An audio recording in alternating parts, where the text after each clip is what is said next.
यह उस समय की बात है जब इसहाक का विवाह रिबका से हुआ, लेकिन उनके कोई भी संतान नहीं हुई थी। फिर कई सालों के बाद रिबका गर्भवती हुई। एक दिन गर्भावस्था के दौरान लड़के उसके गर्भ में आपस में लिपट के एक दूसरे को मारने लगे। तब रिबका परमेश्वर से पूछने को गई। तब परमेश्वर ने रिबका से कहा, तेरे गर्भ में 2 जातियां हैं और तेरी कोख से निकलते ही 2 राज्य के लोग अलग होंगे और बड़ा बेटा छोटे का दास होगा। जैसे जैसे समय बीतता गया, रिबका ने जुड़वां बेटों को जन्म दिया। पहले का नाम एसाव और दूसरा का याकूब रखा। एसाव शारीरिक रूप से मजबूत था और वह एक चतुर शिकारी खेलने वाला हो गया, पर याकूब विचारशील था और तंबुओं में रहा करता था। फिर एक दिन याकूब भोजन बना रहा था, तब एसाव मैदान से थका हुआ आया। तब एसाव ने याकूब से कहा, जो भोजन तू बना रहा है उसी में से मुझे कुछ खिला, क्योंकि मैं थका हुआ हूँ। याकूब ने कहा, पहले अपना पहलौठे का अधिकार आज मेरे हाथ भेज दे। तब एसाव ने कहा, देख मैं तो अभी मरने पर हूँ, सो पहलौठे के अधिकार से मेरा क्या लाभ होगा। याकूब ने कहा, मुझसे अभी शपथ खा। सो उसने उससे शपथ खाई और अपना पहलौठे का अधिकार याकूब के हाथ बेच डाला। तब याकूब ने एसाव को भोजन दिया और एसाव भोजन खाकर चला गया। यूं एसाव ने अपना पहलौठे का अधिकार तुच्छ जाना। फिर जब इसहाक बूढ़ा हो गया और उसकी आंखें धुंधली पड़ गईं, तब उसने एसाव को बुलाया और कहा, अब मैं बूढ़ा हो गया हूँ, सो अब तू अपना तरकश और धनुष आदि लेकर मैदान में जा और मेरे लिए अहेर कर ले। तब मेरी रुचि के अनुसार स्वादिष्ट भोजन बनाकर मेरे पास ले आना, कि मैं उसे खाकर मरने से पहले तुझे जी भर के आशीर्वाद दूं। तब एसाव मैदान में चला गया और यह सब रिबका भी सुन रही थी। तब उसने याकूब को कहा कि मैंने तेरा पिता को तेरे भाई एसाव से यह कहते सुना कि तू मेरे लिए अहेर करके उसका स्वादिष्ट भोजन बना, कि मैं उसे खाकर तुझे यहोवा के आगे मरने से पहले आशीर्वाद दूं। सो अब तू मेरी यह आज्ञा मान, मैं तेरे पिता के लिए उसकी रुचि के अनुसार स्वादिष्ट भोजन बनाऊंगी। तब तू उसको अपने पिता के पास ले जाना, कि वह उसे खाकर मरने से पहले तुझको आशीर्वाद दे। तब याकूब एसाव के कपड़े पहनकर उसके पास गया और कहा कि हे पिता, मैं तेरा जेठा पुत्र एसाव हूँ, मैंने तेरी आज्ञा के अनुसार किया है, सो उठ और बैठकर मेरे अहेर में से खा, कि तू जी से मुझे आशीर्वाद दे। तब इसहाक ने खाया पिया और कहा, हे मेरे पुत्र निकट आ। जब वह निकट गया, तब उसने उसके वस्त्रों की सुगंध पाकर उसको यह आशीर्वाद दिया कि देख, मेरे पुत्र का सुगंध जो ऐसे खेत का सा है जिस पर यहोवा ने आशीष दी हो, सो परमेश्वर तुझे आकाश से ओस और भूमि की उत्तम से उत्तम उपज और बहुत सा अनाज और नया दाख मधु दे। राज्य राज्य के लोग तेरे अधीन हों और देश देश के लोग तुझे दंडवत करें। तू अपने भाइयों का स्वामी हो और तेरी माता के पुत्र तुझे दंडवत करें। जो तुझे शाप दें सो आप ही श्रापित हों, और जो तुझे आशीर्वाद दें सो आशीष पाएं। यह आशीष इसहाक ने याकूब को दी, और याकूब अपने पिता इसहाक के सामने से निकला ही था कि एसाव अहेर लेकर आ पहुंचा। तब वह भी स्वादिष्ट भोजन बनाकर अपने पिता के पास ले आया और उससे कहा, हे मेरे पिता, उठकर अपने पुत्र के अहेर में से खा, ताकि तू मुझे जी से आशीर्वाद दे। तब उसके पिता ने उसे कहा, अभी तो तूने मुझे दिया था। तब ऐसा उस गया कि याकूब ने धोखे से उसका आशीर्वाद ले गया है, तो वह गुस्से में आ गया और याकूब को मारने की धमकी दी। तब रिबका ने याकूब को सलाह दी कि तू अपने मामा लाबान के पास चला जा, ताकि तू एसाव के गुस्से से बच सके। तब वह अपने मामा के घर की ओर निकल पड़ा। तब यात्रा के दौरान याकूब एक जगह रात बिताने के लिए रुका और एक पत्थर लेकर अपना तकिया बनाकर रखा और उसी स्थान में सो गया। तब उसने एक स्वप्न देखा कि एक सीढ़ी पृथ्वी पर खड़ी है और उसका सिरा स्वर्ग तक पहुंचा है, और परमेश्वर के दूत उस पर से चढ़ते उतरते हैं, और यहोवा उसके ऊपर खड़ा होकर कहता है कि मैं यहोवा तेरे दादा अब्राहम का परमेश्वर और इसहाक का भी परमेश्वर हूँ। जिस भूमि पर तू पड़ा है उसे मैं तुझको और तेरे वंश को दूंगा। और सुन, मैं तेरे संग रहूंगा और जहाँ कहीं तू जाए वहाँ तेरी रक्षा करूंगा और तुझे इस देश में ले आऊंगा। मैं अपने कहे हुए को जब तक पूरा न कर लूं तब तक तुझको न छोड़ूंगा। तब याकूब जाग उठा और कहने लगा, निश्चय इस स्थान में यहोवा है और मैं इस बात को न जानता था। जब भोर को याकूब तड़के उठा तब उसने यह मन्नत मानी कि यदि परमेश्वर मेरे संग रहकर इस यात्रा में मेरी रक्षा करे और मुझे खाने के लिए रोटी और पहनने के लिए कपड़ा दे और मैं अपने पिता के घर में कुशल क्षेम से लौट आऊं, तो यहोवा मेरा परमेश्वर ठहरेगा और यह पत्थर की जगह परमेश्वर का भवन ठहरेगा, और जो कुछ तू मुझे दे उसका दशमांश मैं अवश्य ही तुझे दिया करूंगा। फिर याकूब ने अपना मार्ग लिया और तब उसने रास्ते में एक कुआं देखा और उसके पास भेड़ बकरियों के 3 झुंड बैठे हुए थे। याकूब ने चरवाहों से पूछा, क्या तुम लाबान को जानते हो? चरवाहा बोला, हाँ, हम उसे जानते हैं। वो देखो, उसकी बेटी राहेल अपनी भेड़ों के साथ आ रही है। जब याकूब ने राहेल को देखा, वो बहुत ही खूबसूरत थी और अपनी भेड़ों के साथ कुएं पर आई थी। याकूब ने तुरंत कुएं से पत्थर हटाया और उसकी भेड़ों को पानी दिया। याकूब ने राहेल से कहा कि वो रिबका का बेटा है। राहेल बहुत खुश हुई और दौड़कर ये खबर अपने पिता लाबान को बताने गई। लाबान भी याकूब से मिलकर बहुत खुश हुआ और उसे अपने घर ले आया। 1 महीने के बाद लाबान ने याकूब से कहा कि कुटुंबी होने के कारण तुझसे मुफ्त में सेवा करवाना उचित नहीं है। इसके बदले मैं तुझे क्या दूं? याकूब की प्रीति राहेल से हो चुकी थी, इसीलिए उसने कहा, मैं राहेल के लिए 7 वर्ष तेरी सेवा करूंगा। तब लाबान ने कहा, किसी और पुरुष को देने से अच्छा है कि उसका विवाह तुझसे हो। तब याकूब ने 7 साल उसके यहाँ भेड़ों की चरवाही का काम किया, लेकिन 7 साल बाद लाबान ने उसे धोखा दिया और अपनी बड़ी बेटी लिया से उसकी शादी करवा दी। जब याकूब को इसके बारे में पता चला तो वह बहुत दुखी हुआ।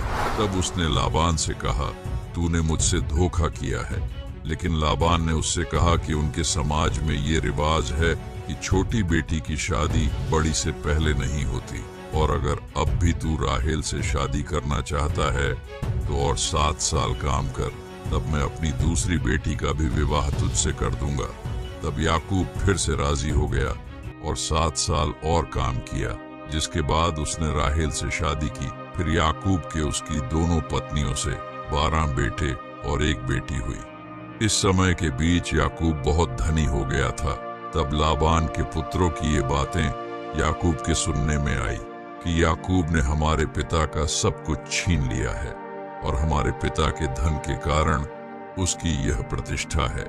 और याकूब ने लाबान के मुख पर दृष्टि की और ताड़ लिया कि वह उसकी प्रति पहले के समान नहीं है।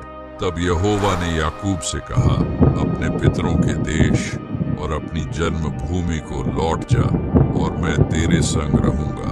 तब याकूब ने राहेल और लिया को कहा, तुम्हारे पिता के मुख से मुझे समझ पड़ता है कि वह मुझे पहले की नाई अब नहीं देखता, पर मेरे पिता का परमेश्वर मेरे संग है। और तुम भी जानती हो कि मैंने तुम्हारे पिता की सेवा शक्ति भर की है, और तुम्हारे पिता ने मुझसे छल करके मेरी मजदूरी को 10 बार बदल दिया, परंतु परमेश्वर ने उसको मेरी हानि करने नहीं दिया।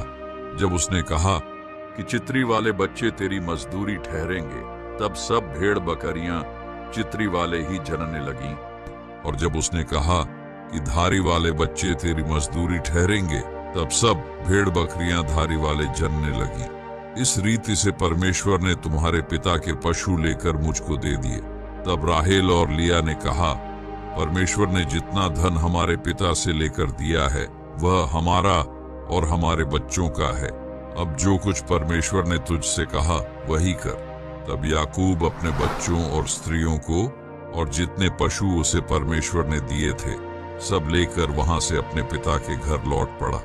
जब लाबान को यह बात पता चली तब उसने पीछा किया और वहां जाकर याकूब से कहा, तूने यह क्या किया कि मेरे पास से चोरी से चला आया, और तू क्यों चुपके से भाग आया और मुझसे बिना कुछ कहे मेरे पास से चोरी से चला आया? मुझे बताता, मैं तुझे आनंद के साथ मृदंग और वीणा बजवाते और गीत गवाते विदा करता।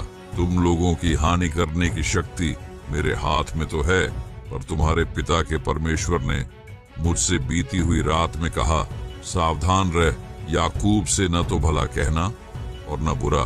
तब याकूब ने लाबान को उत्तर दिया, मैं ये सोचकर डर गया था कि कहीं तू अपनी बेटियों को मुझसे छीन न ले।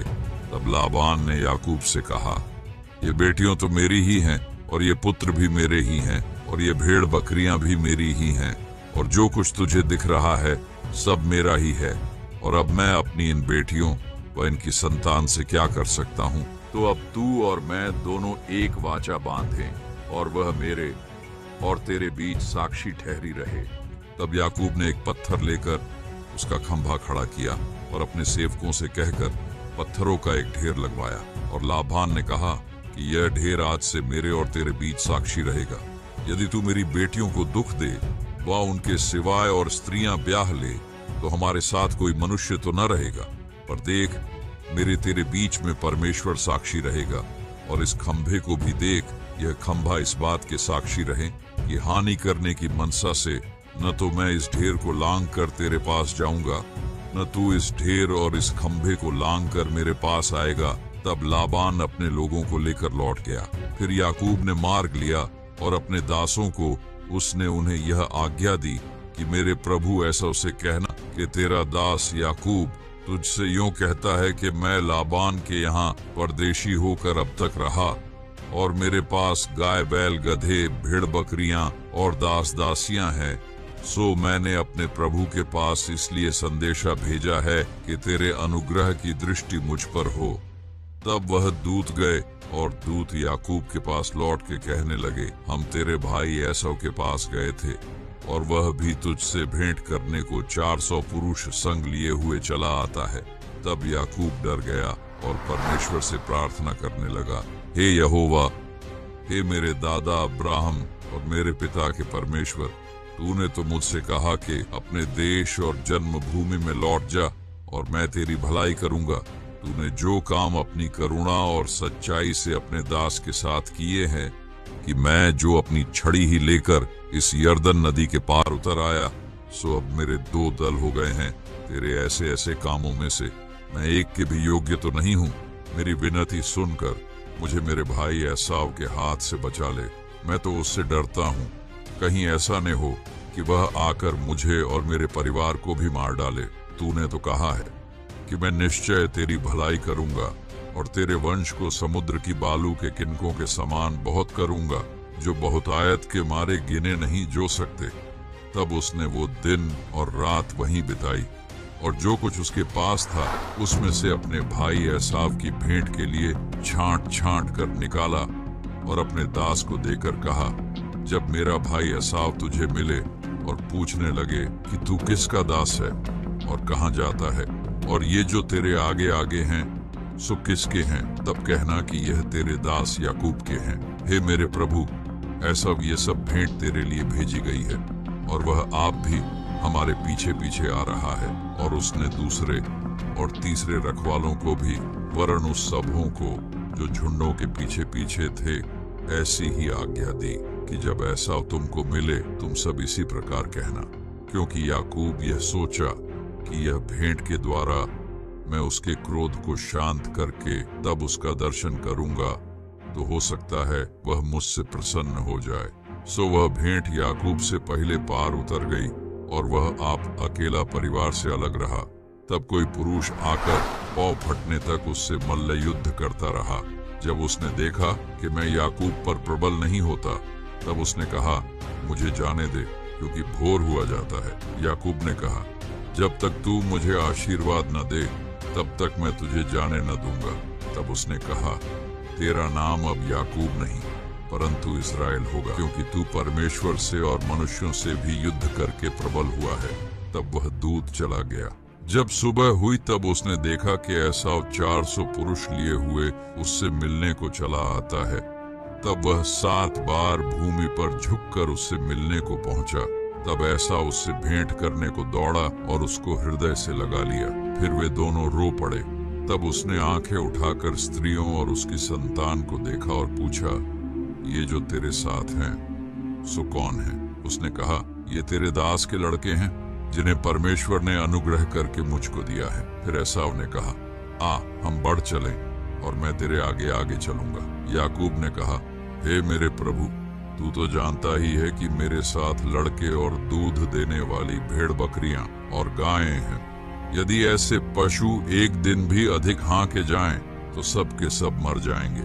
सो मेरा प्रभु अपने दास के आगे बढ़ जाए और मैं इन पशुओं की गति के अनुसार जो मेरे आगे है और इन लड़कों की गति के अनुसार धीरे धीरे चलकर सेईर में अपने प्रभु के पास पहुंचूंगा। तब एसाव ने उसी दिन सेईर जाने को अपना मार्ग लिया और याकूब वहां से कूच करके सुक्कोत को गया और वहां अपने लिए एक घर और पशुओं के लिए झोंपड़े बनाए। और वहां परमेश्वर ने उसे दर्शन देकर बेतेल को जाने को कहा। तब परमेश्वर ने उससे कहा, अब तक तो तेरा नाम याकूब रहा है, पर आगे को तेरा नाम याकूब न रहेगा, तू इस्राएल कहलाएगा। मैं सर्वशक्तिमान ईश्वर हूँ।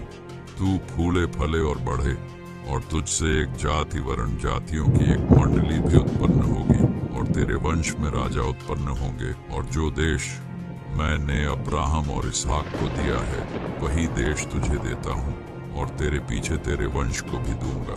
तब याकूब ने परमेश्वर को धन्यवाद दिया। उसके बाद जब वह बहुत ही बूढ़ा हो गया तब अपने सभी पुत्रों को और यूसुफ को आशीष देकर प्राण छोड़ दिए और उसके पुत्रों ने उसे अपने बाप दादों के कब्रिस्तान में मिट्टी दी। यह कहानी हमें सिखाती है कि सच्चा आशीर्वाद मेहनत, धैर्य, विश्वास और सत्य के मार्ग पर चलने से ही प्राप्त होता है। यदि हम अपनी कठिनाइयों में भी परमेश्वर पर भरोसा रखें तो वह हमें सही दिशा दिखाता है और हमारे जीवन को सफल बनाता है। अगर हमारी यह वीडियो अच्छी लगी तो लाइक और सब्सक्राइब जरूर करना और कमेंट में जय मसीह की जरूर लिखना और मिलते हैं एक और नई वीडियो के साथ। तब तक के लिए जय मसीह की।